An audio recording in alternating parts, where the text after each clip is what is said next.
telefilm mengenai pengorbanan bapa berjudul Camar Polang boleh ditonton secara stream di RTM Klik. Skrip oleh Aris Baha dan diarahkan oleh Zainul Fahmi Khairuddin. Merupakan telefilm terbitan unit drama TV RTM.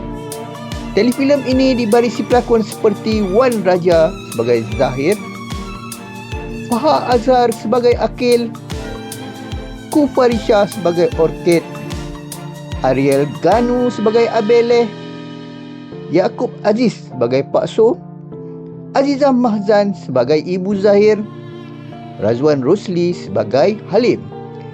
Telefilm ini mengisahkan Zahir, seorang penulis yang mencari ketenangan di sebuah kampung nelayan. Di sana dia bertemu Akil, seorang anak orang kurang payah, lembam yang difitnah cuba memperkosa Orchid.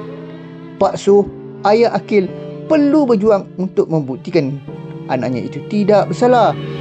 Kejadian itu membuka mata Zahir tentang makna sebenar kasih sayang yang pernah ia lupakan.